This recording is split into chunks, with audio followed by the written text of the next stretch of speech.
Bismillahirrahmanirrahim.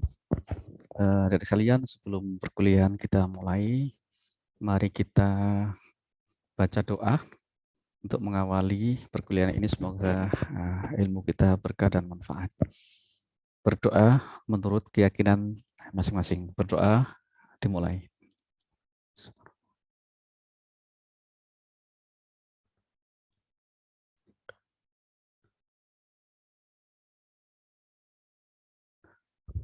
Berdoa selesai.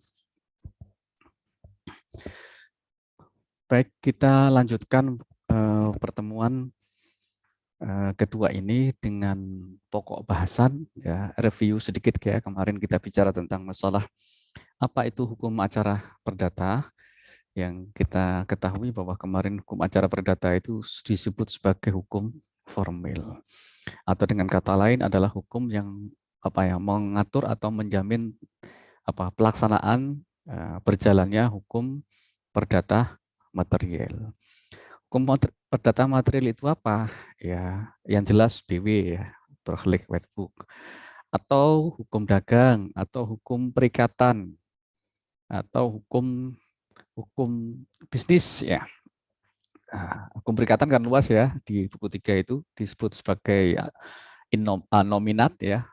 Di sekitar ada berapa varian, ada jual beli, sewa menyewa, ya kan, utang piutang, janjian kredit, pemberian kuasa, ya, tanggung portok ya, kemudian perjanjian sewa beli dan seterusnya ya. Ada, kalau dilihat yang sudah menempuh perikatan mesti akan paham materi di di buku 3 itu ya.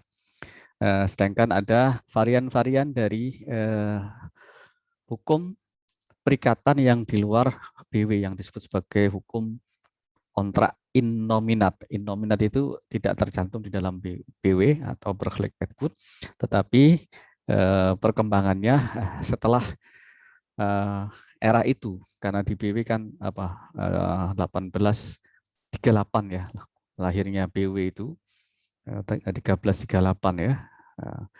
Jadi sangat lama sekali pembuatannya, sehingga belum ada satu unifikasi seperti Kitab Undang-Undang Hukum Pidana KUHP maupun Kitab Undang-Undang Hukum Acara Pidana ya KUHAP ya. Jadi kita masih belum punya Kitab Undang Hukum Perdata yang resmi secara kodifikasi menurut hukum Indonesia ya, tetapi masih menganut hukum kolonial dan berlaku sebagai asas konkordansi ya di ketentuan Undang-Undang Dasar 1945 pasal 2 aturan peralihan. Jadi segala badan atau hukum yang berlaku masih dianggap berlaku sampai terbentuknya undang-undang yang baru.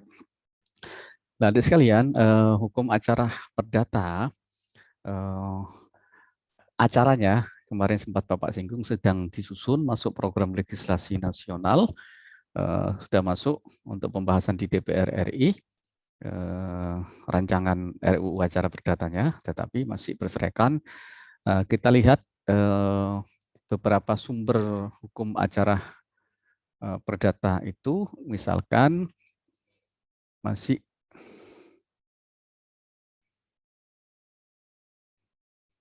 bisa dilihat di layar Bapak sekalian. Bisa, Pak. Coba. Bisa. Jadi di sini ada HIR, Herzian Inland Reglement. Ini adalah hukum acara perdata untuk kawasan Jawa dan Madura. Kemudian ini Reglement for the Buitengewesten atau RBG, ini berlaku untuk luar Jawa dan Madura. Nah, dulu ada dualisme ini, di era penjajahan itu dibedakan antara Jawa, di luar Jawa dan Madura. Kemudian BW, kenapa disebut, kenapa Pak hukum material kok dijadikan dasar hukum formil? Adik-adik sekalian, bahwa pembidangan hukum di BW, terutama buku 4 itu sebagian bisa dijadikan dasar sebagai sumber hukum, terutama terkait dengan Bewis and Verjaring. Jadi buku 1 tentang orang, buku 2 tentang benda, buku 3 tentang perikatan, buku 4 tentang Bewis and Verjaring atau pembuktian dan daluarsa.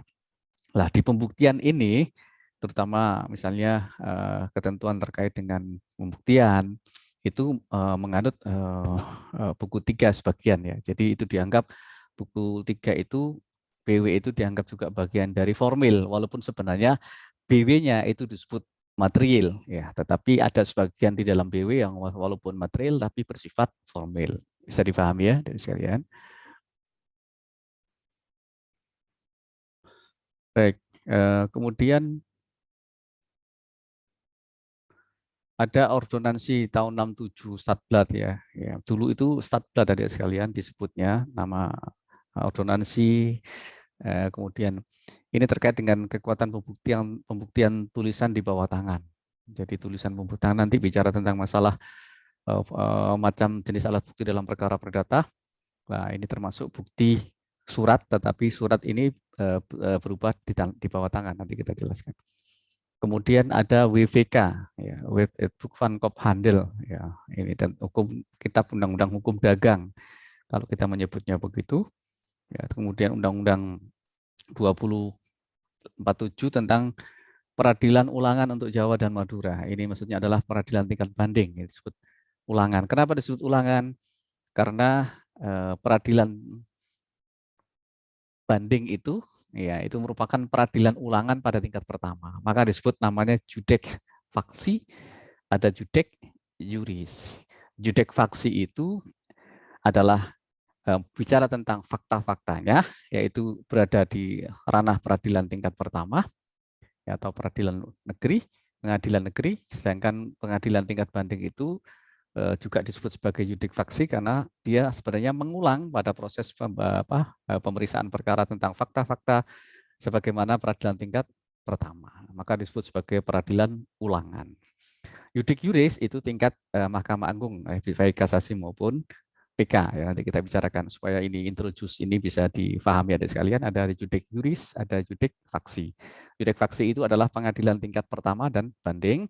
Yudik juris itu adalah tingkat Mahkamah Agung baik kasasi maupun peninjauan kembali. Yudik juris itu adalah tentang pertimbangan hukumnya, tentang bagaimana hakim menerapkan hukum, itu tentang yudik juris ya. Kemudian Undang-Undang Darurat 51 ya, ini tindakan sementara untuk menyelenggarakan kesatuan, susunan kekuasaan dan acara pengadilan sipil ya. Beberapa ketentuan masih dianut di sini ya. Kemudian Undang-Undang 174 tentang perkawinan ya, dan pelaksanaannya PP 24 tahun PP 9 tahun 75, PP 975 pelaksanaan atas Undang-Undang Nomor 174. Sebagian juga bicara tentang masalah hukum acaranya. PP ya ini jadi yang sebut tadi ya. Kemudian ini Undang-Undang tentang kekuasaan kehakiman itu yang pertama tahun 70, kemudian tahun 90, tahun 2004, terakhir dengan Undang-Undang Nomor 48 tahun 2009 tentang kekuasaan kehakiman. Kemudian tentang peradilan umum, Undang-Undang Nomor 286 2004 tentang perubahan Undang-Undang Peradilan Umum.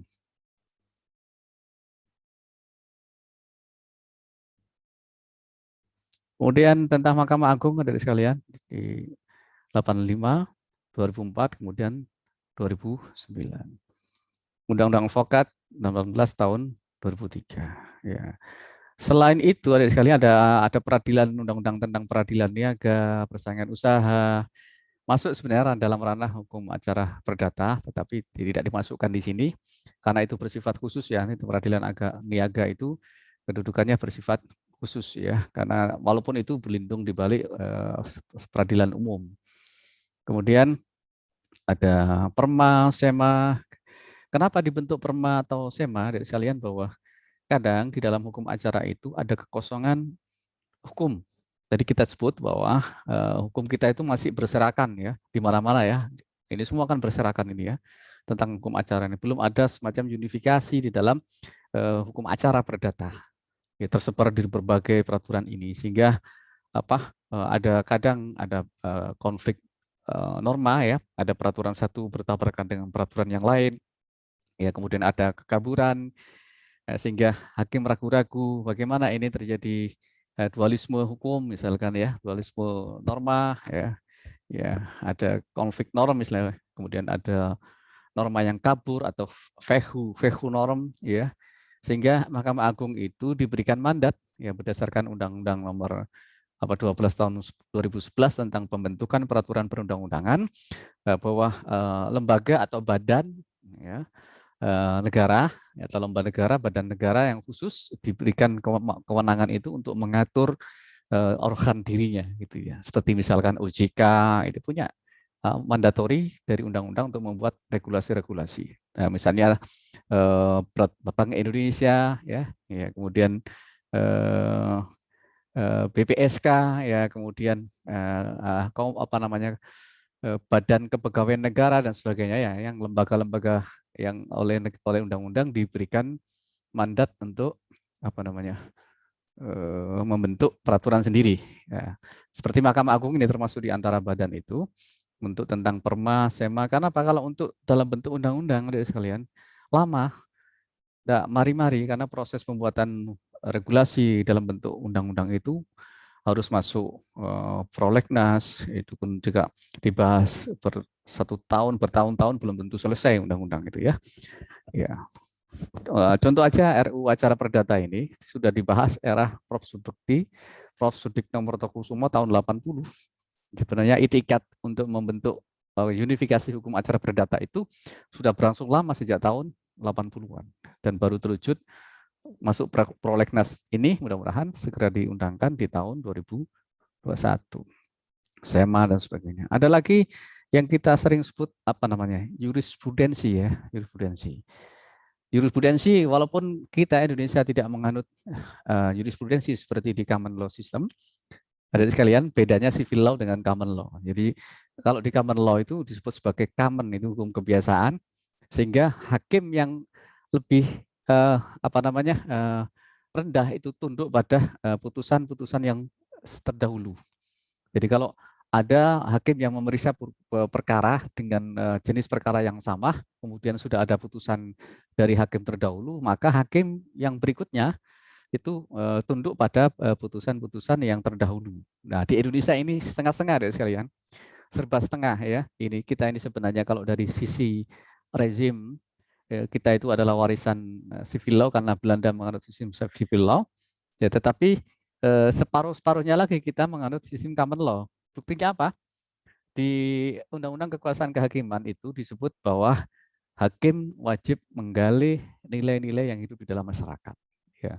Apa itu maknanya? Bahwa ya, tidak bersifat seperti hakim mencorong undang-undang, tapi hakim harus memutuskan dalam hal tidak ada hukumnya, ya, karena ada satu azas yang terkenal, adik sekalian, bahwa hakim tidak boleh menolak, ya, setiap perkara yang diajukan kepadanya, ya, dengan alasan tidak ada hukumnya, ya. Jadi hakim dilarang menolak perkara yang diajukan kepadanya dengan alasan tidak ada hukumnya.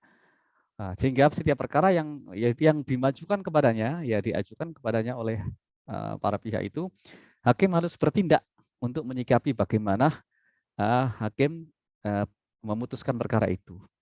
Tapi bertindak itu harus dengan cara hati-hati, karena hakim dipagari dengan apa? Kompetensi. Kompetensi itu ada kompetensi absolut, ada kompetensi relatif. Ya, ada kompetensi absolut, ada kompetensi relatif. Kompetensi absolut itu berkaitan dengan kewenangan badan peradilan, ya, antar badan peradilan, ya. Nanti Bapak share sekedap untuk bisa mengilustrasikan tentang apa namanya kompetensi relatif atau kompetensi absolut. Bisa dilihat di layar?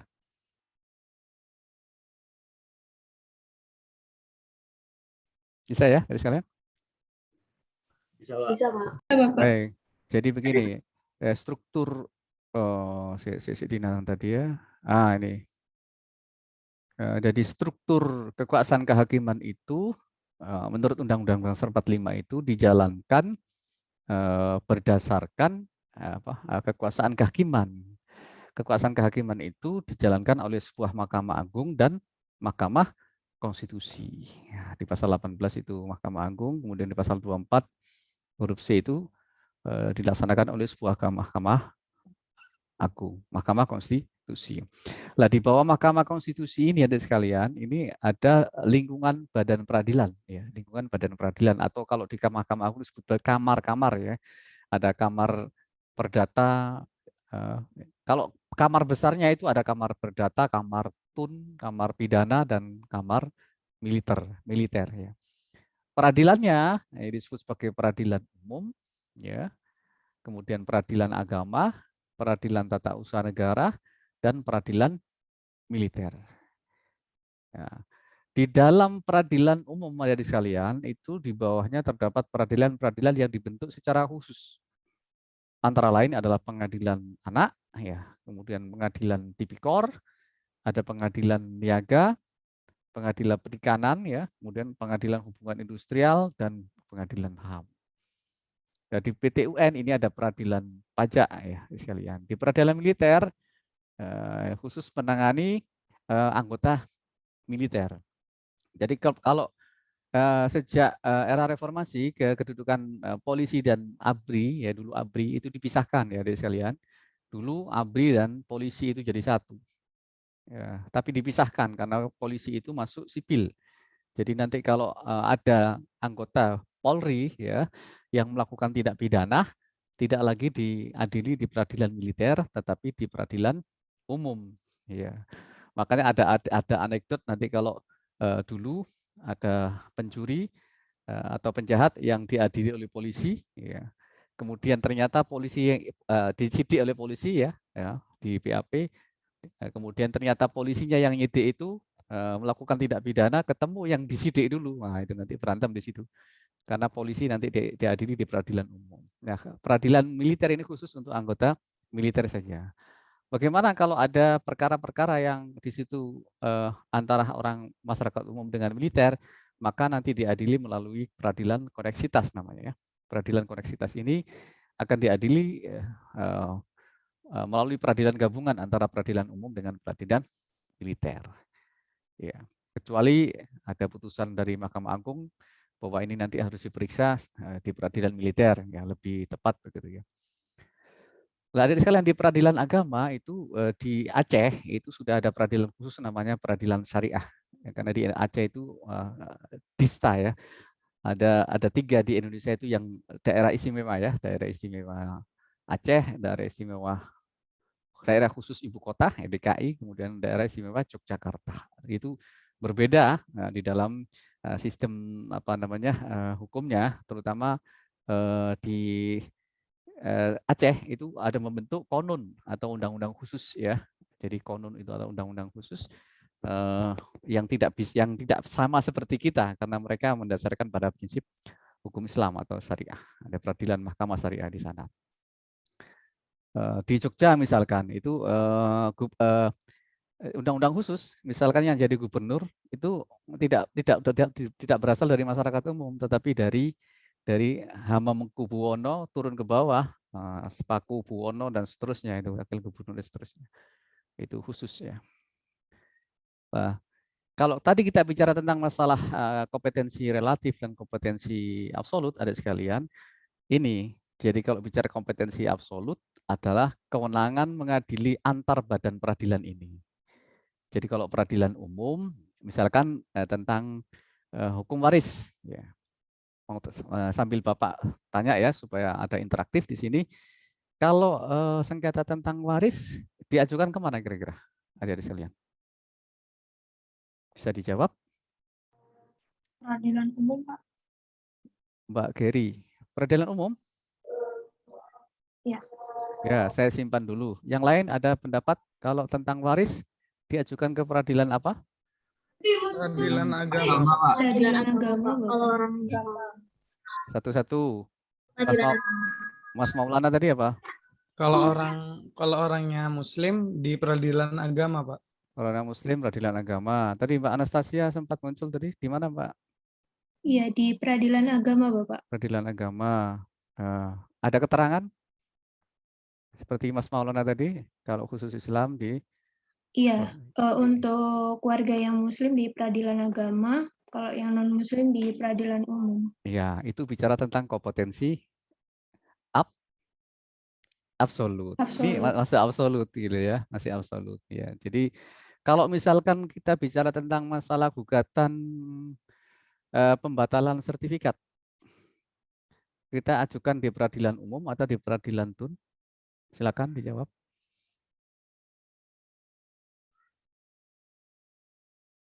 Tentang sertifikat tanah, Peradilan tun, Pak. Mas Maulana peradilan tun. Yang lain? Yang lain? Ada pendapat? Monggo biar bisa interaktif. Nah, saya harapkan perkuliahan ini bisa interaktif, jadi Bapak tidak jadi meniran. Jadi monggo silakan. Mas Maulana peradilan tun tentang sertifikat. Yang lain? Pengadilan umum, Bapak. Ini siapa ini kok nggak kelihatan? Mbak siapa ini? Yang barusan bicara siapa? Mbak siapa? Alfiana. Mbak Alfiana, ya. Ya, peradilan umum ya. Iya. Ya. Ya, dari dua teman kita aja sudah berbeda pandangan terkait dengan kompetensi absolut tentang sertifikat. Jadi yang lain ada yang menengahi barangkali ikut Mas Maulana apa ikut Mbak Alfiana?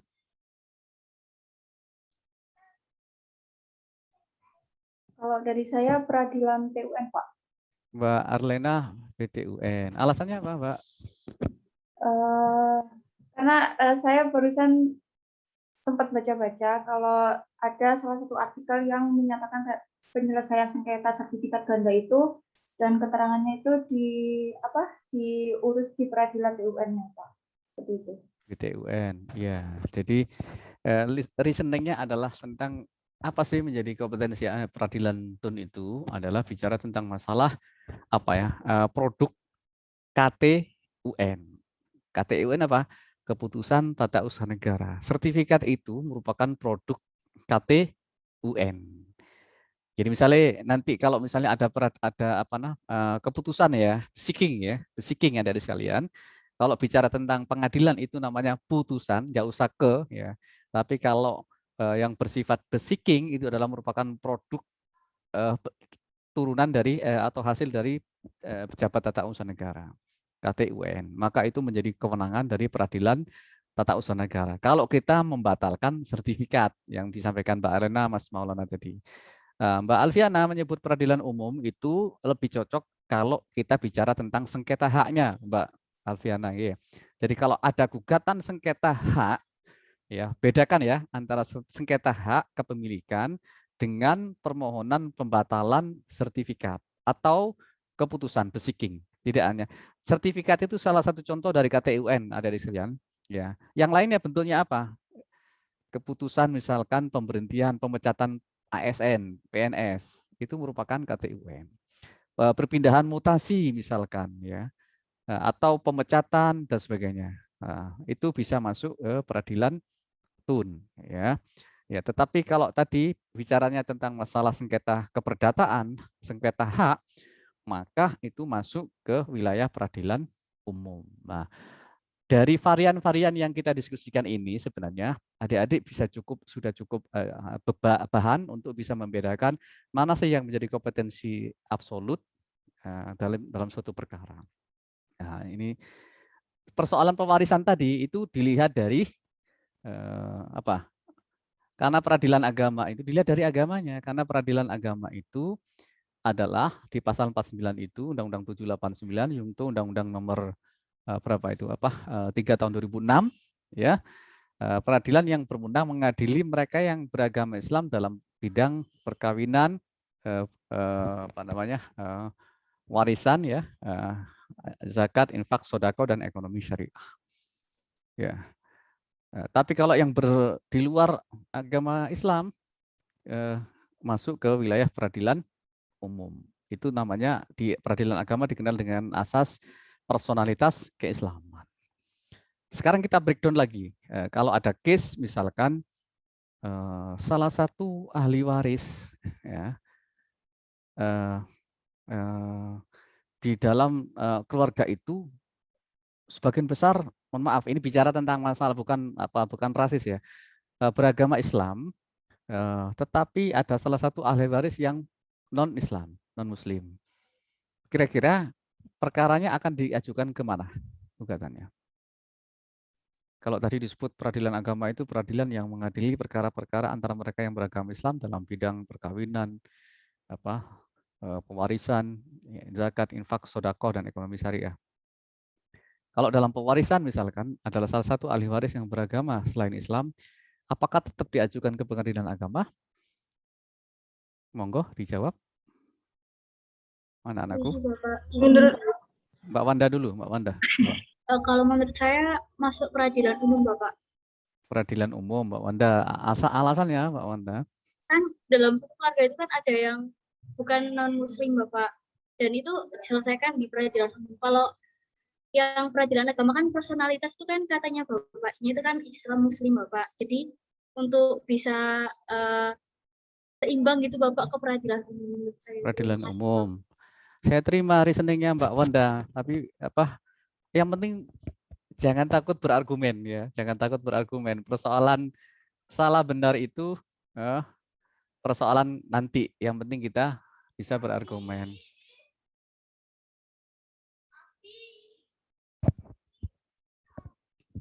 Kak Dava, tolong Mama. Mohon maaf, ini ada gangguan adik ini.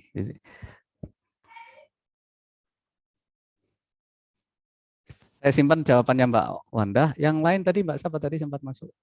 Saya, Bapak.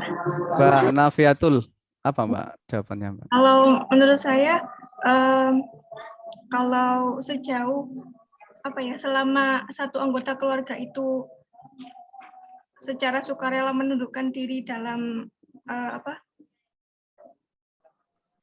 menundukkan diri dalam aturan Islam itu tidak apa-apa Pak, diajukan melalui pengadilan agama, dan kalau tidak ya di pengadilan umum. Tapi kalau menurut saya ya berdasarkan kesepakatan bersama saja sih Pak, kesepakatan keluarga yang bersangkutan hendak diselesaikan secara hukum waris Islam atau secara selain Islam gitu Pak.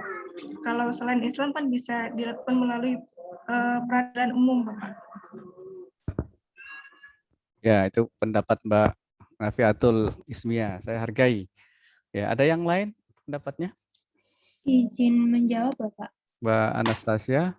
Ya, jadi kalau case-nya seperti itu menurut saya itu tergantung dari pewarisnya. Jadi misalnya pewarisnya itu beragama Islam, itu bisa diselesaikan dengan di peradilan agama. Tapi jika ada ahli waris yang mungkin berbeda agama, itu bisa diajukan ke notaris gitu atau kuasa hukumnya Bapak di peradilan umum begitu. Baik, saya hargai pendapat Mbak Anastasia. Jadi begini ada sekalian, di Undang-Undang Nomor 3 Tahun 2006 perubahan atas Undang-Undang Nomor 7 Tahun 89 tentang peradilan agama. Jadi Undang-Undang Peradilan Agama ini dirubah 2 kali ya, 789 yang pertama, 3 tahun 2006, yang kedua kemudian 50 tahun 2009. Tetapi esensinya hanya ada di 3 2006 tambahan untuk ekonomi syariah ya, dan kewenangan penegasan terhadap kewenangan asas personalitas keislaman yang dibahas oleh sedikit Mbak Wanda, tapi Mbak Wanda kurang jeli. Ini pertanyaan saya jebakan sebenarnya. Tadi kan peradilan agama adalah peradilan yang mengadili antara mereka yang beragama Islam dalam bidang perkawinan dan seterusnya bla bla, nikah, talak, rujuk ya. Kemudian ekonomi syariah, zakat, infak, sedekah. Asas personalitas keislaman itu dijawab oleh Mbak Anastasia itu dilihat dari mana? Dari si tadi Mbak Anastasia menyebut Waris Bapak. pewaris. Iya, betul Mas Aldi, pewarisnya. Jadi jangan melihat ahli warisnya, tapi kalau yang meninggal itu adalah beragama Islam, maka hukum kompetensi absolut mengadili adalah peradilan agama. Jadi walaupun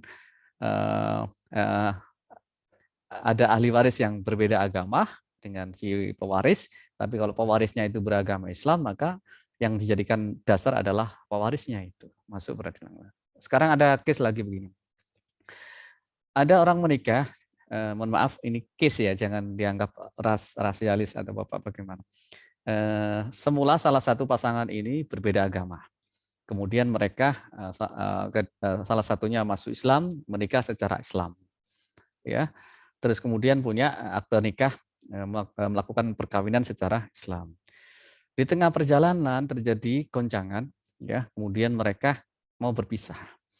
Sehingga harus ada jalan keluar kemana mereka harus mengadukan perkaranya ke pengadilan. Isu kedua, ya, isu ketiga tadi kita sudah bahas. Isu kedua tentang masalah kompetensi absolut peradilan agama. Ini juga bicara absolut peradilan dalam lingkungan peradilan. Kalau seperti itu, kira-kira akan diajukan kemana case-nya? Monggo Mas Agung. Kasusnya langsung diperkarakan di peradilan agama, Pak, seharusnya. Peradilan agama, reasoningnya?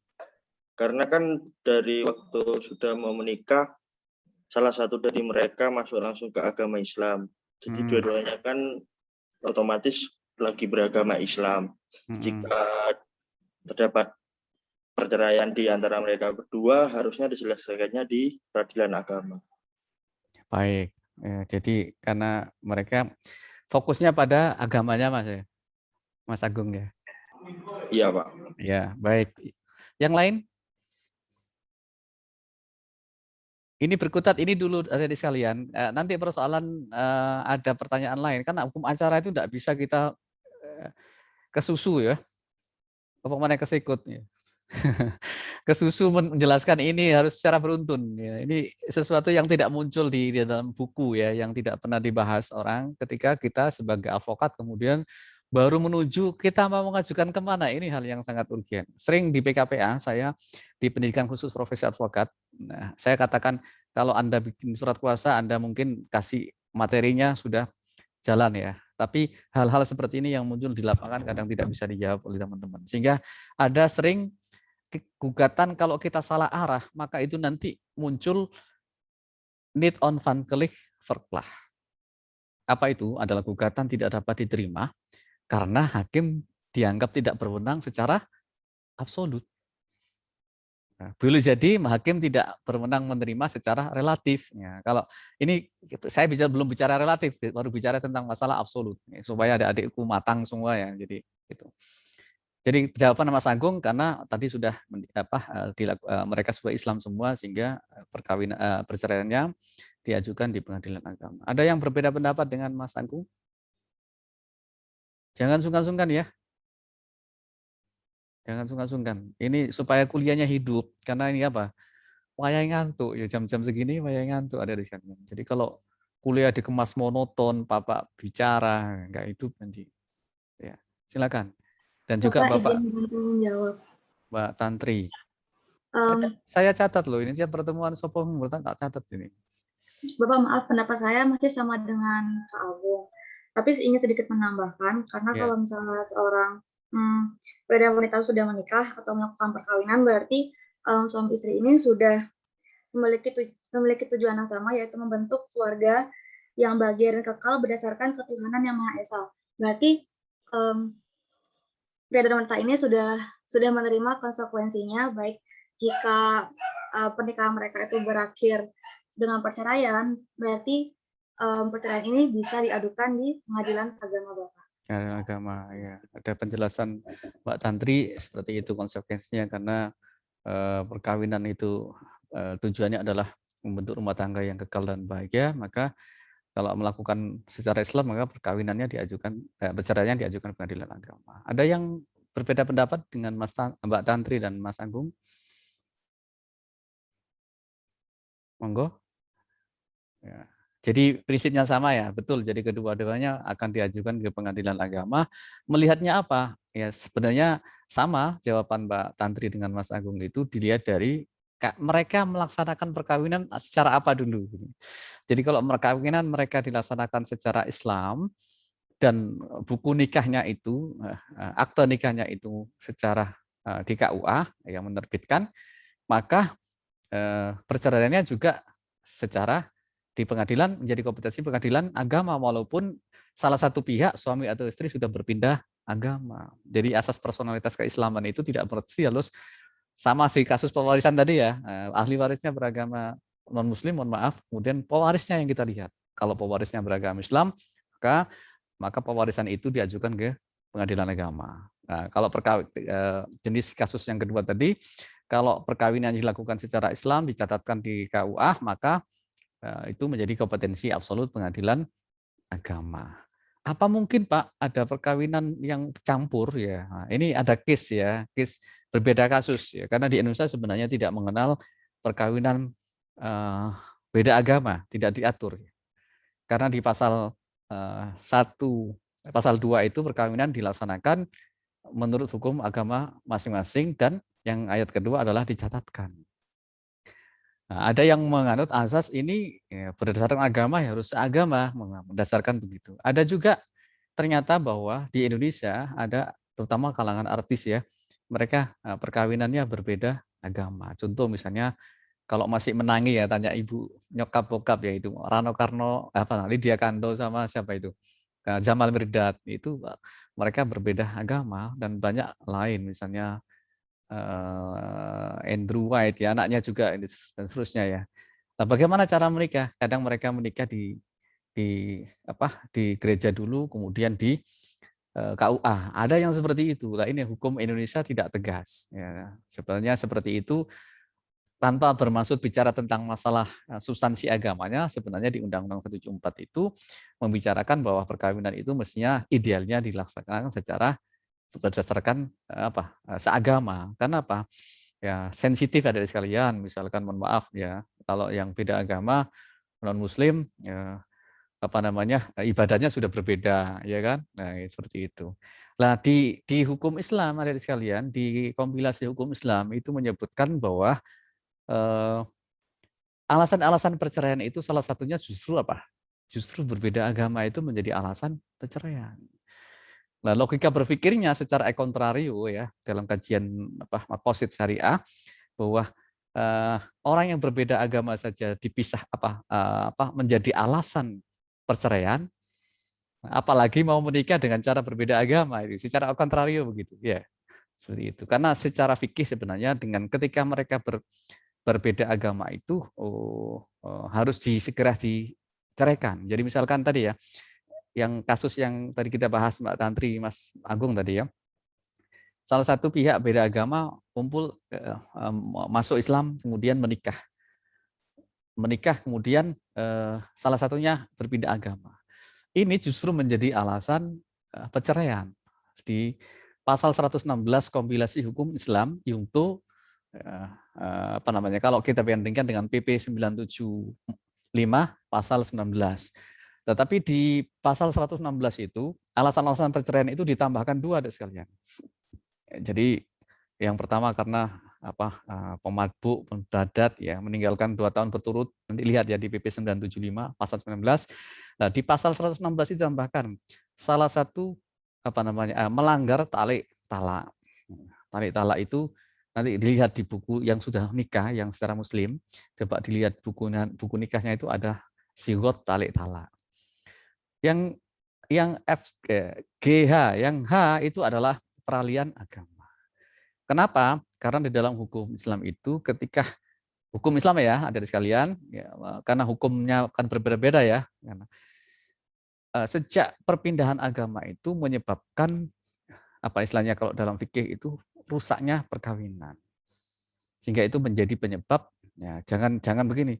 Pak, ini suka sama suka, jangan bicara suka sama suka. Kalau kita bicara tentang masalah dalil, agama menyebut begitu. Makanya nanti kalau yang menemukan itu segera mintakan cerai, karena dianggap dalam satu mazhab mereka yang berbeda agama itu kumpul itu dianggap perzinahan.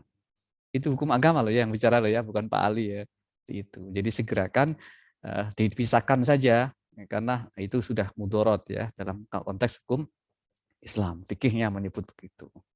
Ya, itu ya adik sekalian. Jadi dilihat perkawinannya, ya dilihat perkawinannya. Kalau pewarisannya dilihat pewarisannya. Ya. Itu bicara tentang apa namanya hukum kompetensi relatif absolut. Kalau kompetensi relatif adik sekalian adalah kewenangan badan peradilan antara dalam peradilan yang sama. Misalkan begini, ini bicara tentang masalah domisili ya. Kalau bicara kompetensi relatif itu lebih mengenah pada tentang wilayah badan pengadilan. Ya, misalkan di dalam pasal 118 HIR itu disebutkan bahwa gugatan diajukan di tempat tinggal tergugat atau disebut sebagai aktor squitur forum rei. Aktor squitur forum rei. Kemudian ada yang kedua, dalam hal tergugat lebih dari seorang, maka gugatan diajukan di tempat tinggal salah satu dari tergugat itu. Dipilih yang paling menguntungkan. Lah, dalam kasus ini kalau ternyata gugatan misalnya tentang kebenaran, kalau perkawinan nggak mungkin dua orang ya, kalau perkawinan mesti suami dan istri, nggak mungkin menggugat lebih dari satu karena istrinya satu, kecuali istrinya dipegat bersama-sama ya. Kalau misalnya istri poligami kan bisa saja kan, poligami terus kemudian cerai digugat bersama-sama bisa jadi, ya, tetapi jarang terjadi seperti itu. Nah, misalkan dalam konteks hukum acara yang bersifat umum, misalkan satu pihak berada di Bondowoso, ya tergugatnya satu orang berada di Jember, tetapi kita penggugat berada di Jember. Pertanyaannya, diajukan kemana gugatan itu? Nah, ini bicara kompetensi relatif supaya memudahkan adik-adik memahami. Monggo, case ini bisa dijawab. Izin menjawab, Pak. Mas Buyung, monggo Mas Buyung. Iya. Diajukan ke Jember. Karena katanya Bapak itu mencari yang termuda itu, Pak. Mencari yang termuda. Ya, oke. Yang lain ada pendapat? Selain jawaban Mas Buyung, diajukan kemana? Permisi Pak, penggugatnya ada di mana Pak? Penggugat ada di Jember. Kalau penggugat ada di Jember, menurut kata-kata Bapak tadi, dilaporkannya melalui pengadilan yang ada di Jember, Pak. Di Jember. Di Jember, Pak. Iya, Pak. Ya. Ya, jawaban Mas Buyung sama Mas Maulana sama di Jember. Ada yang lain? Nggak ada yang milih apa Bondowoso? Kadon Pak gitu ya. Ya karena Bapak tadi bicara tentang mana yang lebih menguntungkan boleh jadi ya. Nah, tetapi lihat dulu. Kan ada di pasal 118 HIR itu nanti ada yang mengatur sendiri tentang dalam hal gugatan mengenai harta tidak bergerak ya yang objeknya menyangkut benda tidak bergerak, maka diajukan di mana letak benda tidak bergerak itu berada. Nah, bingung kan? Ada lagi. Ya, kalau seperti itu kasusnya di mana, Pak? Nanya Pak, objeknya di mana? Objeknya misalkan ada di Bondowoso. Mana yang diutamakan? Gugatan berdasarkan aktor squitur forum rei, tempat tinggal tergugat, atau letak bendanya? Izin menjawab, Pak. Monggo, silakan Mbak Arlena. Dari letak bendanya sih, Pak. Letak bendanya ya? Iya. Ya. Ada yang berbeda pendapat dengan Mbak Arlena Firdaus?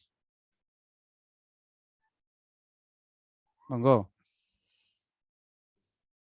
Nah, nanti belajar sendiri yang seperti ini anak-anak sekalian. Tidak ada di buku hukum acara perdata.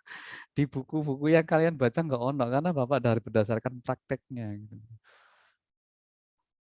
Saya nyari yang yang orang tidak tulis gitu tapi muncul. Nanti isi gugatan apa kamu baca sendiri, nanti kita sharing memantapkan ini aja karena mohon maaf dalam pengalaman Bapak sebagai praktisi ya kadang para legal adik-adik yang baru lulus itu kadang kurang kritis memahami seperti ini. Kenapa? Saya takutnya begini, kalau kita tidak tahu arah mana kita harus menggugat, itu sudah langkah yang keliru. Bisa dipahami? Jadi nanti kalau langkah kita menggugat itu keliru, maka itu bisa dieksepsi, baik eksepsi kemenangan absolut maupun eksepsi kemenangan relatif. Yang menyebabkan apa? Gugatan itu menjadi NO, bukan NU ya. Kalau NU Nahdlatul Ulama, NO. Niet onvankelijk verklaar. Apa itu? Gugatan tidak dapat diterima. Lah malu lah. Muridnya Pak Ali ngajukan gugatan salah kamar. Ya, mestinya ke pengadilan agama diajukan ke pengadilan umum. Mestinya diajukan ke pengadilan Bondowoso, pengadilan Jember. Nah, kalau saudara tidak bisa mengenali kemana arah gugatan saudara, maka ini fatal gitu loh. Nanti gugatan saudara akan salah alamat, ya, apa namanya, kompetensi. Nanti kita bicara eksepsi ya dari sekalian. Eksepsi itu ada 8 ya. Antara lain ya, eksepsi kemenangan absolut relatif, ya, relatif absolut, kemudian error in person, salah orang, ya, error in objecto, salah objek, kemudian diskualifikator, artinya bahwa orang itu sebenarnya tidak layak untuk menggugat, tapi dia menggugat, atau legal standing, ya. Kemudian ada eksepsi tentang prurium litis consortium. Apa itu? Gugatannya kurang pihak, mestinya gugatannya 3 orang, digugat 2 orang, itu nanti menyebabkan prurium litis consortium. Kemudian ada gugatan nebis en idem. Nebis, pernah dengar ya, nebis en idem. Apa itu? Ya, perkara ini sudah diputus tapi digugat lagi, maka memenuhi unsur nebis en idem. Orangnya sama, objeknya sama, itu nebis en idem. Kemudian ada lagi namanya gugatan obscur libel atau kabur. Obscur libel. Ini banyak, nanti kita bicara waktu jawab-menjawab ya, ada forum sendiri untuk memperjelas tentang eksepsi ini. Ya, jadi sebenarnya kalau 4 SKS, 3 SKS kurang cukup sebenarnya. Hukum acara perdata itu luas. Kita baru bicara tentang masalah kompetensi aja berjam-jam seperti ini. Ya, terus kemudian tadi ya, Bapak sampai di mana tadi? Bicara tentang masalah sampai lupa Bapak tadi. Sampai mana? Kompetensi relatif ya. Jadi kalau gugatannya tentang benda, tadi Mbak Erlena masuk ke benda tetap ya? Iya, Pak. Tadi Mas siapa tadi? Satunya? Catatan Bapak tadi mana tadi?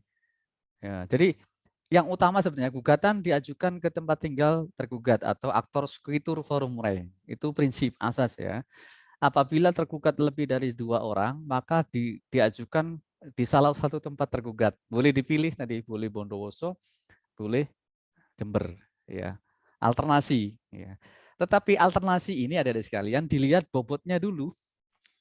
Kalau ternyata kedudukan misalkan gini, muncul yang ketiga, apabila para tergugat itu lebih dari 2 orang, tetapi salah satu pihaknya berposisi sebagai pihak peminjam dalam perkara hutang piutang, yang satu berpihak sebagai penanggung hutang atau bortok, ya, atau personal garanti atau corporate garansi, maka pilihannya kemana? Yang utama. Dalam hal peminjam dan penanggung hutang ini berbeda alamat. Diajukan di mana? Yang Mbak Arlena hutang, kemudian Mas Agung sebagai penjamin hutang. Mas Buyung menggugat keduanya, memilih mana? Memilih Mas Agung atau memilih Mbak Arlena, tapi berbeda tempat kedudukan wilayahnya.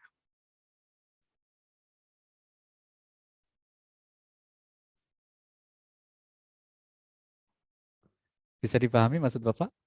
Jadi tidak sederhana yang kita bayangkan, ya, menggugat itu ngerti dulu jalurnya, trayeknya. Kalau keliru nanti NO, niet onvankelijk verklaar.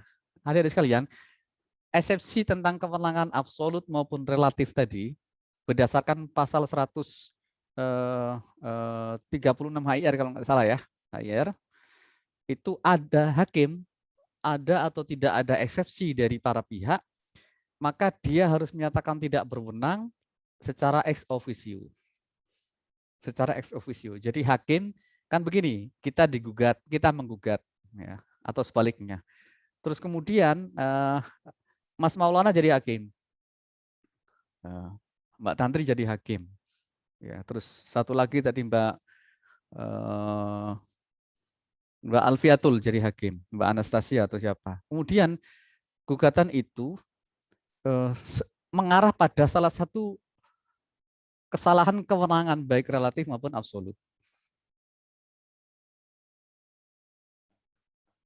Hakim, kita sebagai hakim, ya, harus memeriksa perkara itu secara cermat, ada atau tidak ada eksepsi pada saat tergugat mengajukan jawaban. Karena jawaban tergugat nanti kita bicarakan di forum berikutnya, itu terdiri dari eksepsi, pokok perkara, dan rekonvensi. Nah, di eksepsi itu boleh jadi tergugat ini tidak mengajukan eksepsi tentang kewenangan absolut maupun relatif. Tetapi hakim karena jabatannya secara ex officio harus menyatakan dirinya tidak berwenang karena tadi ada kesalahan kewenangan baik relatif maupun absolut. Karena apa? Nanti kalau hakim ternyata tahu, nanti di tingkat banding dinyatakan dikoreksi oleh pengadilan tingkat banding, Bu. Ini loh mestinya gugatan, contoh misalkan begini. Gugatan tentang benda bergerak. Tadi kan ada pilihan dari sekalian. Itu Mbak Arlena menyebut harus diajukan di mana benda itu berada. Karena apa? Karena pernah reasoningnya adalah berkaitan dengan persoalan pemenuhan sengketa yang prestasi yang sangat the most characteristic connection. Apa itu? Koneksi yang sangat berkarakter yang paling memungkinkan, ya, adalah persoalan pemenuhan atas objek itu, gitu loh. Jadi memberikan prioritas supaya gugatan itu diajukan di tempat objek itu berada. Bisa paham? Jadi walaupun orangnya ada di Jember, ya, objeknya ada di kalau gugatannya tentang sengketa hak, ya, ingat ya, gugatannya tentang sengketa hak, yang digugat ada yang di Bondowoso, ada di Jember, maka diutamakan, diprioritaskan di mana objek itu berada. Ada case lain, misalkan begini. A hutang piutang antara A dan B berada di Jember.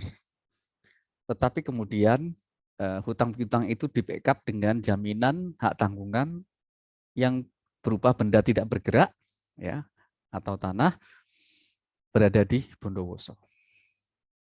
Sekarang pertanyaannya, isu hukumnya kemana gugatan diajukan?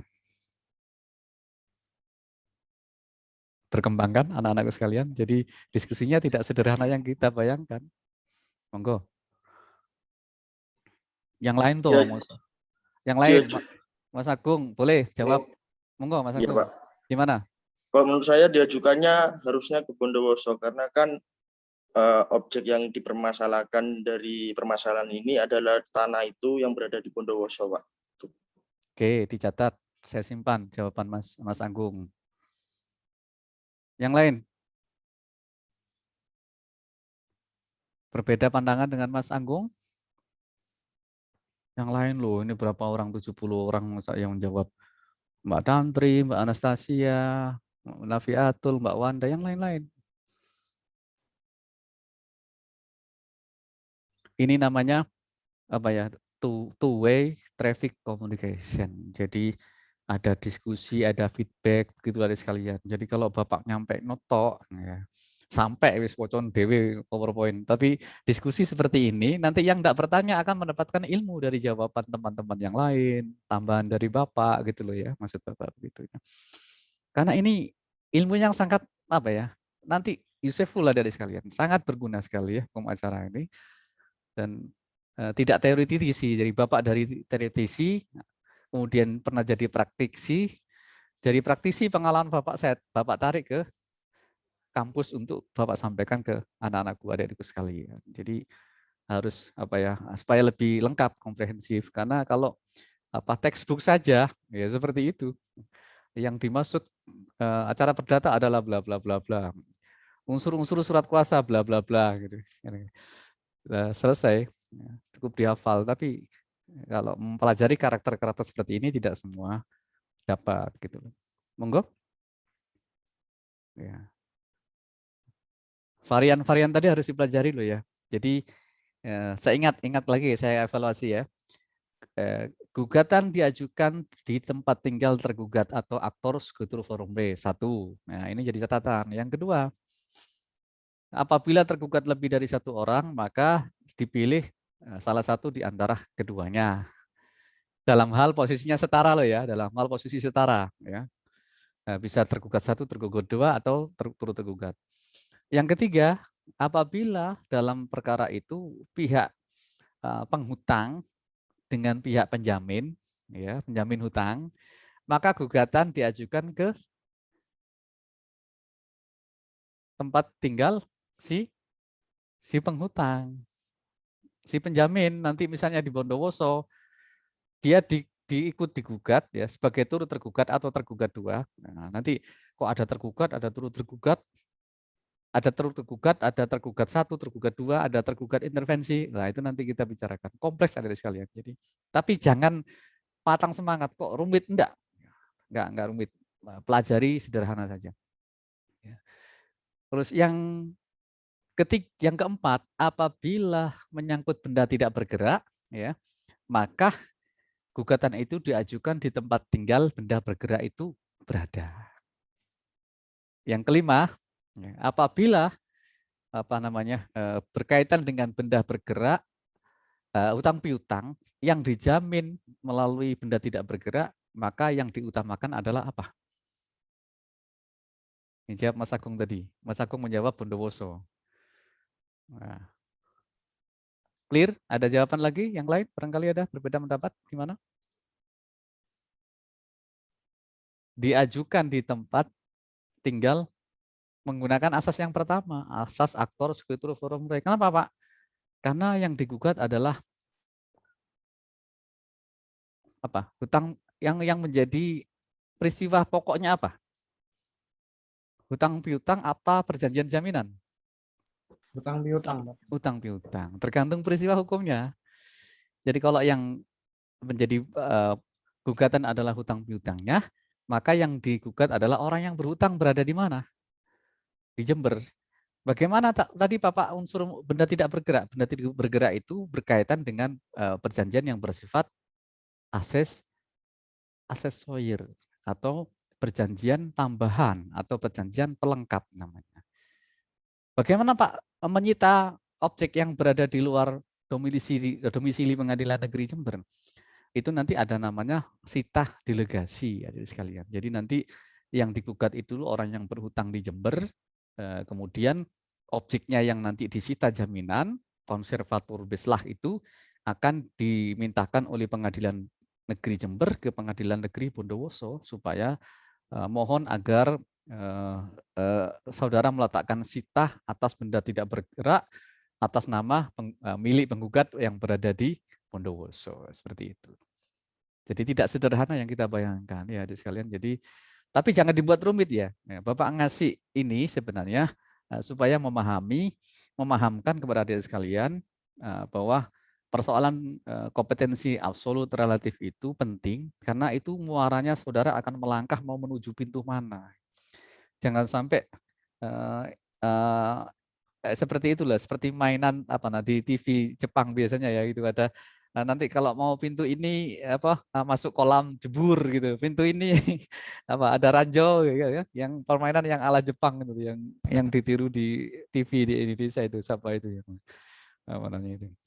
Kalau kejebur nanti masuk pintu ini dihalangi oleh penghalangnya, dipentungi begini. Anda jangan sampai keliru di sana. Kalau keliru nanti malu karena prinsipal saudara, klien saudara bicara begini. Bayar larang-larang, bayar Mas Maulana larang-larang, gugatannya keliru. Nah, cilaka 12 itu. Nanti akan Mas Maulana itu lulusan mana toh? Habis itu UNED, sopo sing ngajar toh? Pali, matang aku rek. Enggak ya, enggak gitu Mas Maulana. Saya pakai contoh saja ya, jadi supaya tidak terlalu semaneng ya.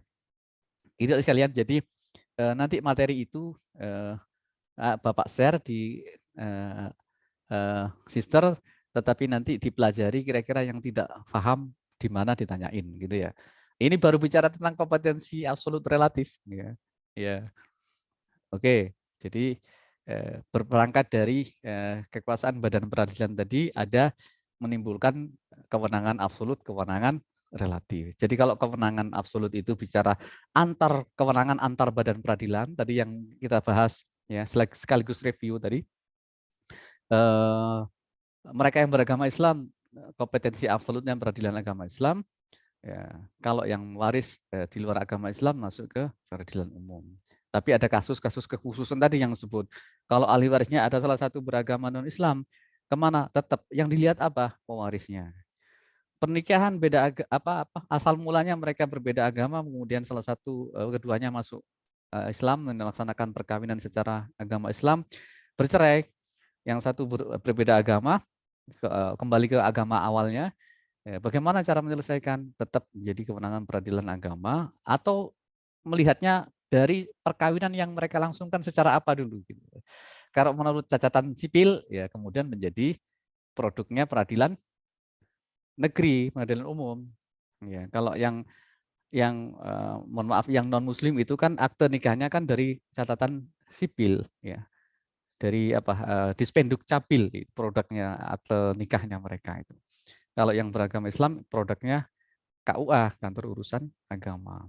Jadi kalau produknya KUA ya mesti ke pengadilan agama. Kalau produknya catatan sipil maka produknya larinya ke pengadilan negeri atau peradilan umum.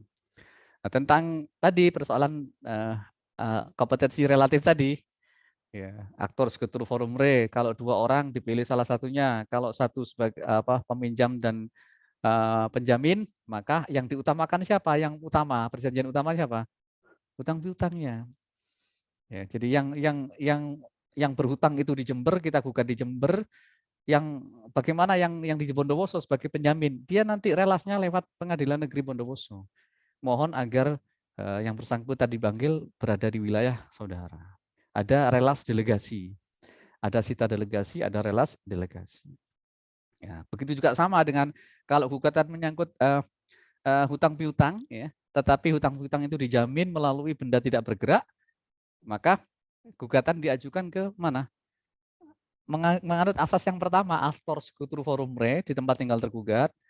Nah, tapi nanti sitanya memohon kepada pengadilan di mana letak benda bergerak itu berada. Tapi kalau gugatan itu tentang sengketa benda tidak bergerak, yang diutamakan adalah sengketa benda tidak bergeraknya tadi. Paham ya? Jadi bukan aktor sekutur forum re lagi, tapi kita mengikuti benda tidak bergerak itu berada di mana. Jadi melihatnya adalah perjanjian pokoknya itu apa dulu, gitu. Gugatan pokoknya apa dulu, gitu. Jadi kalau gugatan pokoknya adalah tentang sengketa hak atau benda tidak bergerak, maka benda bergerak itu menjadi tumpuan tujuan kita mengajukan gugatan, bukan aktor sekutur forum. Jadi gugatannya di Bondowoso, ya bendanya ngikuti, gitu loh. Tapi kalau benda tadi hanya dijadikan dasar sebagai perjanjian aksesorir berbentuk hak tanggungan, maka aktor sekutur forum re yang dipakai nanti sitanya baru lari ke Pengadilan Bondowoso. Bisa dipahami ya? Ada satu lagi dalam hal gugatan terhadap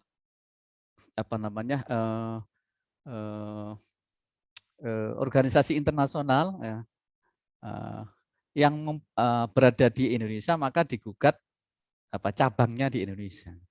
Jadi kalau kita menggugat perusahaan multinasional yang berinduk di Inggris, ya, kemudian kita berinteraksi dengan mereka di Indonesia, ya cukup menggugat mereka di Indonesia di mana kantor cabangnya berada.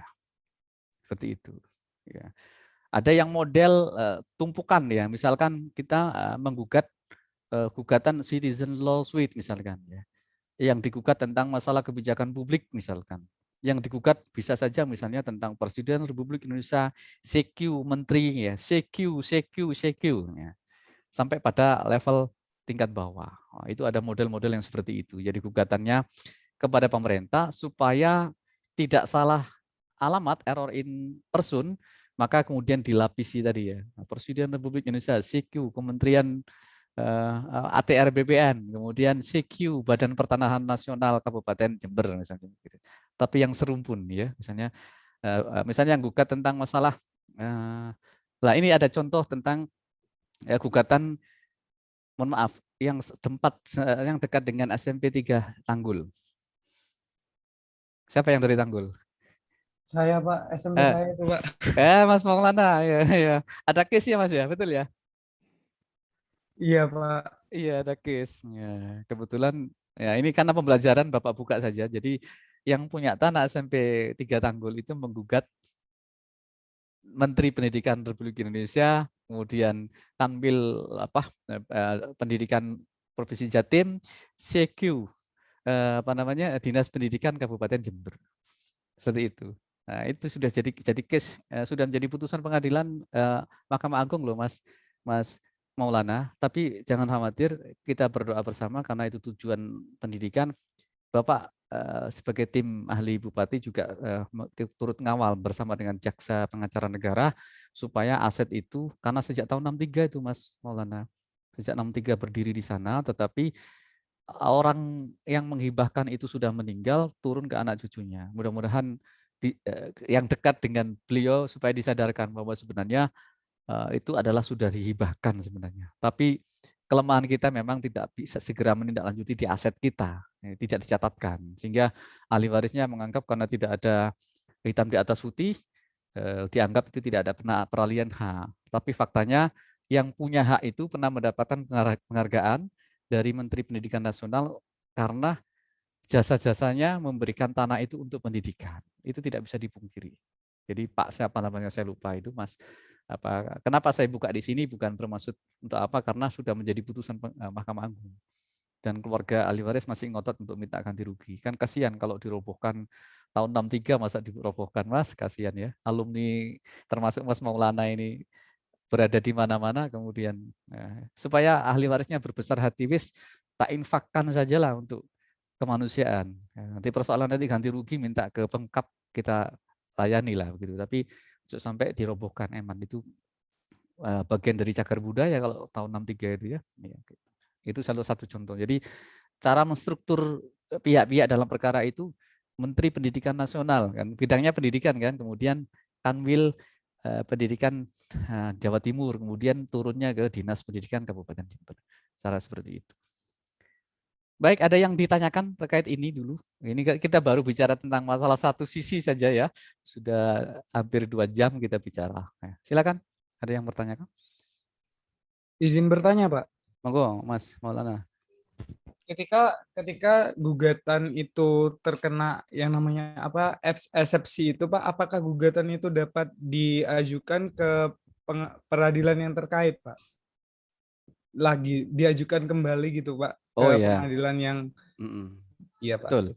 Jadi pertanyaan Mas Maulana ini apakah kalau eksepsi itu dikabulkan, kalau eksepsi dikabulkan berarti kan gugatan dinyatakan NO, need on Van-Gelijk Verklaar. Kalau gugatan yang NO itu bisa diajukan kembali, Mas. Bisa diajukan kembali dengan perbaikan tadi. Misalkan bicara misalnya tadi salah satu eksepsinya adalah salah alamat, mestinya ini ke Pengadilan Negeri Bondowoso tapi diajukan ke Pengadilan Negeri Jember. Itu nanti akan di NO oleh hakim karena ex officio ya. Contoh seperti itu, paling sederhana. Nah, apakah nanti kalau sudah diputuskan NO, apakah tidak bisa diajukan lagi? Bisa.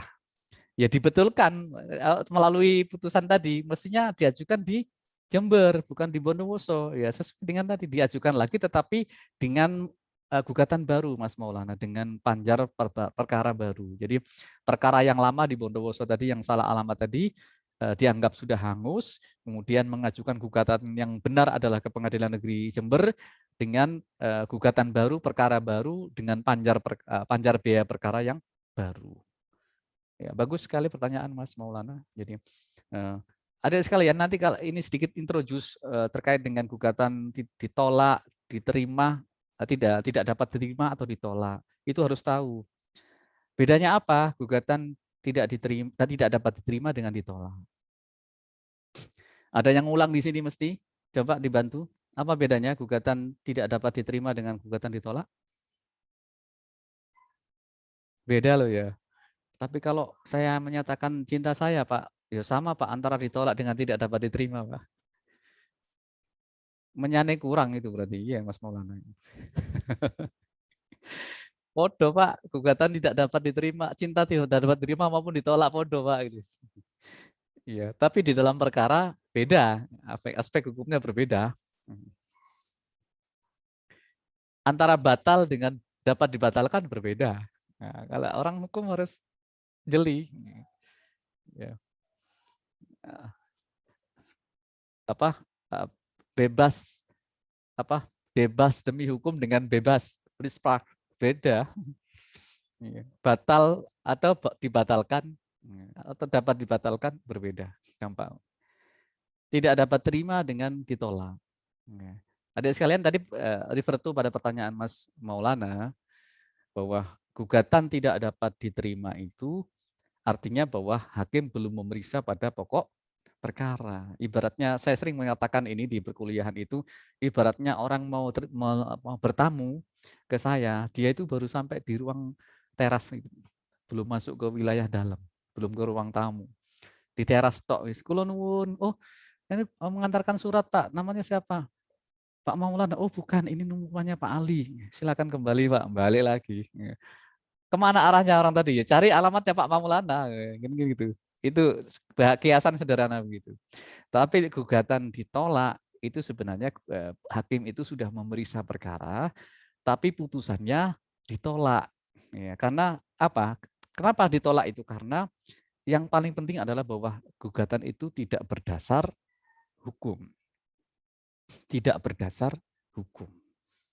Ya. Tidak alas haknya, tidak ada. Atau dia menggugat tetapi tidak mempunyai dasar hukum yang kuat. Ya. Sehingga gugatannya ditolak. Kalau seperti itu, beda konsekuensinya. Kalau seperti itu bisa upaya hukumnya bukan gugatan baru, tetapi kemana? Ayo. Kemana? Yang kalau kasusnya Mas Maulana tadi, gugatan tidak dapat diterima, harus diajukan gugatan baru sesuai dengan pertimbangan hukum, mestinya ke pengadilan Bondowoso, Jember, tapi diajukan ke Bondowoso, maka diperbaiki. Harus ke pengadilan negeri Jember diajukan gugatan ulang lagi. Panjar perkara baru. Nah, kalau yang ditolak, maka gugatannya bukan upaya hukumnya, bukan ini siapa baru masuk ini. Alivia ini kok sudah mau tamat kok baru masuk ini, Pak. Jadi harus mengajukan upaya hukum banding. Upaya hukum banding. Nah, nanti di dalam meritum bandingnya akan bersifat judik faksi, masih pemeriksaan fakta-fakta, maka dia diulang lagi memori bandingnya bahwa hakim tingkat pertama tidak mempertimbangkan fakta-fakta bahwa gugatan penggugat ini setelah benar mengingat bla bla bla bla ditambahi alat buktinya apa gitu ya. Jadi bedanya gugatan tidak dapat terima NO dengan gugatan ditolak itu berbeda. Ya. Nah, gugatan itu ada di sekalian bisa dimungkinkan 3 hal. Ditolak atau dikabulkan. Atau tadi tidak dapat terima sudah kita bicarakan. Jadi 3 hal ini. Tidak dapat diterima, ditolak, dikabulkan. Ditolak ini juga ada definisi lagi variannya. Ditolak sebagian atau ditolak seluruhnya.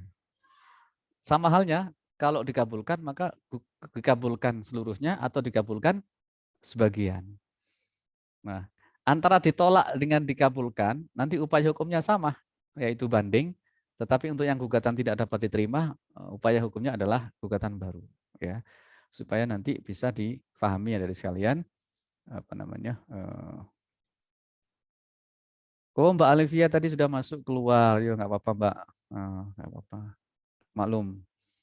Ini ada Mbak Alivia tadi keluar ya. Mungkin jaringan ya. Bapak tadi itu di Bondowoso juga menguji tesis, ketua penguji terlempar terus ya. Baik, ada waktu kira-kira 5 sampai 10 menit, gunakan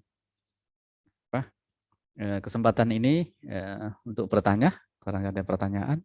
Saya harapkan jangan lelah hadirin sekalian, semangat ya, karena ini ilmu langka ya. Kita tidak bisa mempelajari dari dari buku ya, dari praktik-praktik yang Bapak alami di lapangan itu, kemudian bisa ditambahkan sebagai bentuk pengalaman. Kadang jangankan saudara yang baru menempuh acara perdata, di PKPA saja yang mereka sudah lulus, sudah magang, Bapak tanya seperti ini belum tentu bisa gitu.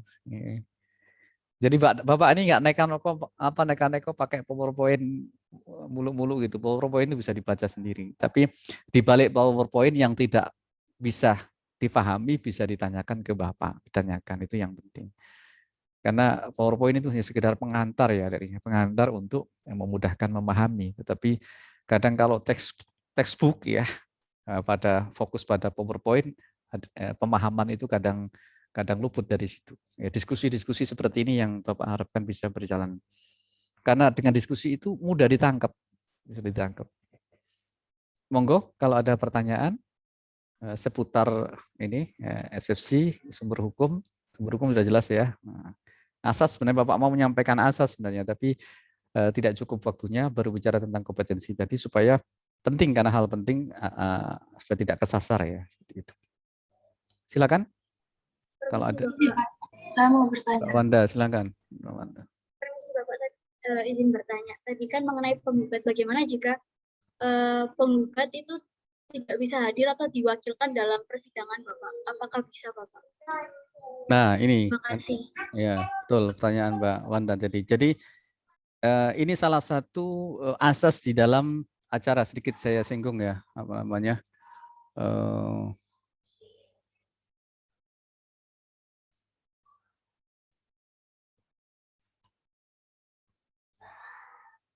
Bisa dilihat adik sekalian? Bisa Bapak. Bisa ya. Jadi ini asas yang ketiga, asas pertama hakim bersifat pasif ya. Nah, nanti ke depan kita kupas lagi ya.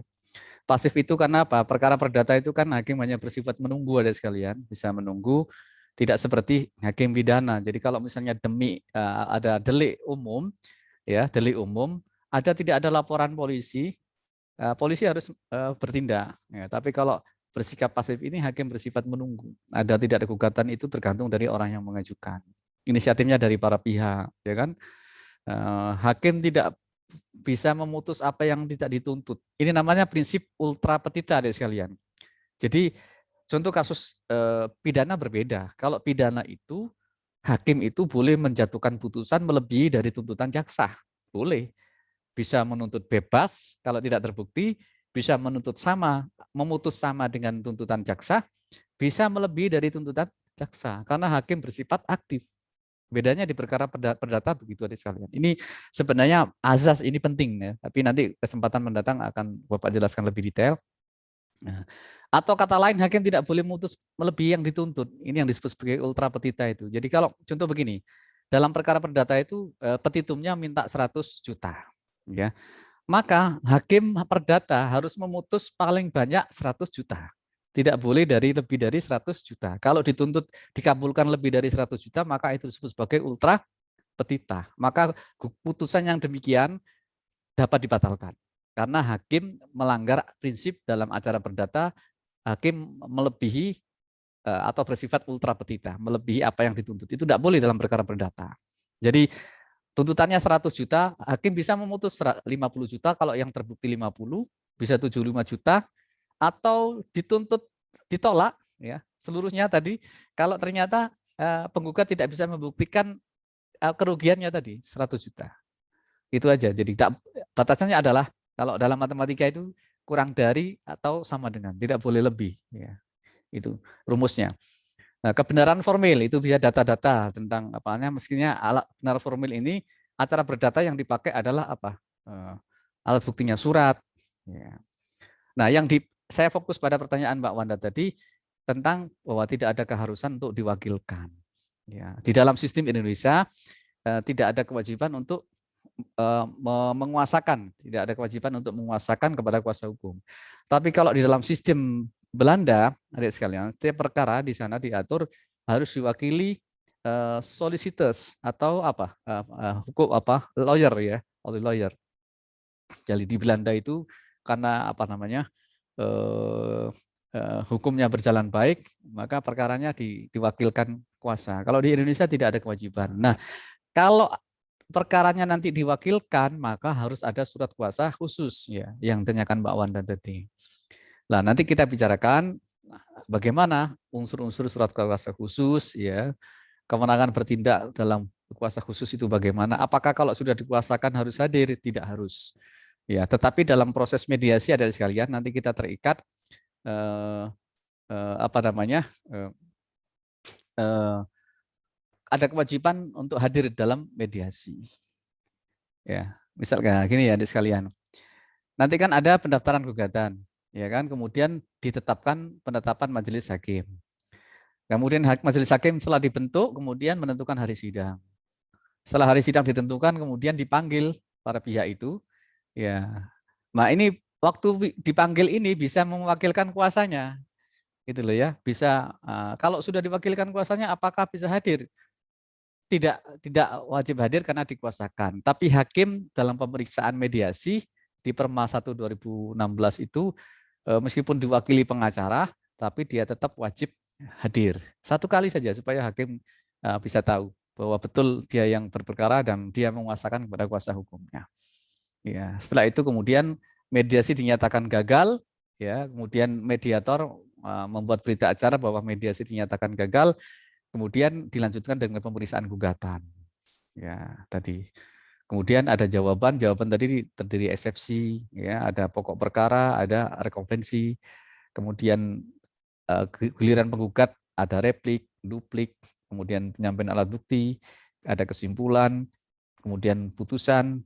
Kemudian kalau putusan ini tidak dapat ada upaya hukum, nah, tadi upaya hukum banding.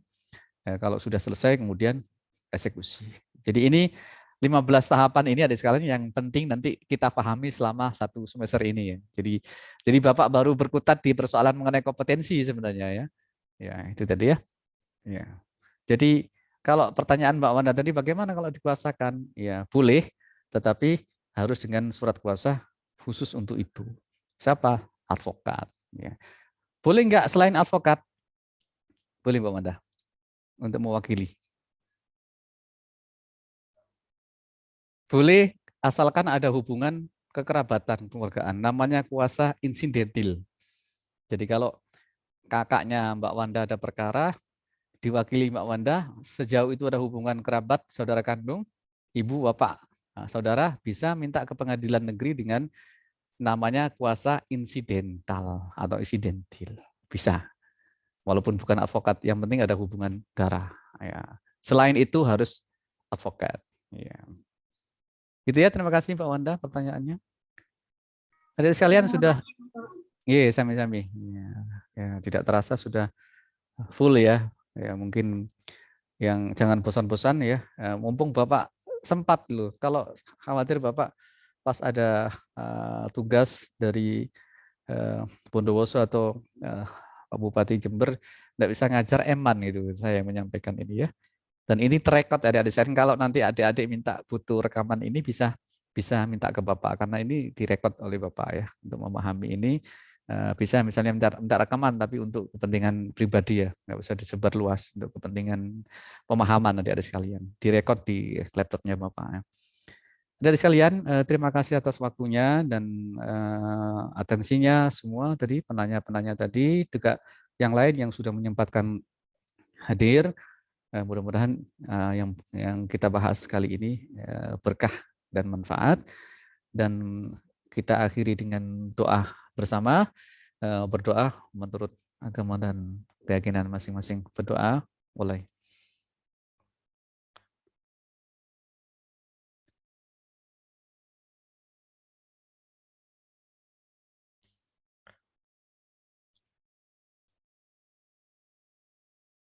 Baik, berdoa selesai. Bapak mohon maaf apabila ada kekurangannya. Kita bertemu kembali di pertemuan berikutnya. Semoga sehat selalu dalam lindungan Allah, Tuhan Yang Maha Esa. Saya akhiri. Selamat sore. Assalamualaikum warahmatullahi wabarakatuh. Waalaikumsalam warahmatullahi wabarakatuh. Terima kasih, Pak. Oke, Terima kasih Bapak. Terima sama-sama. kasih Bapak. Oke, sama-sama. Adik.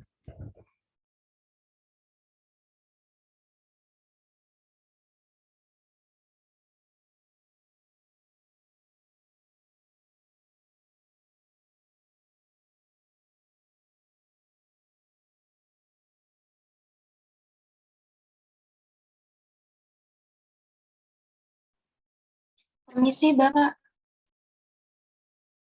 Saya izin bertanya, tadi belum sempat.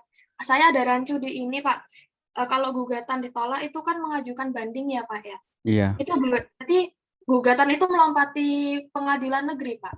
Kan banding ini ada di pengadilan tinggi negeri, setahu saya. Pengadilan tinggi. Iya, betul.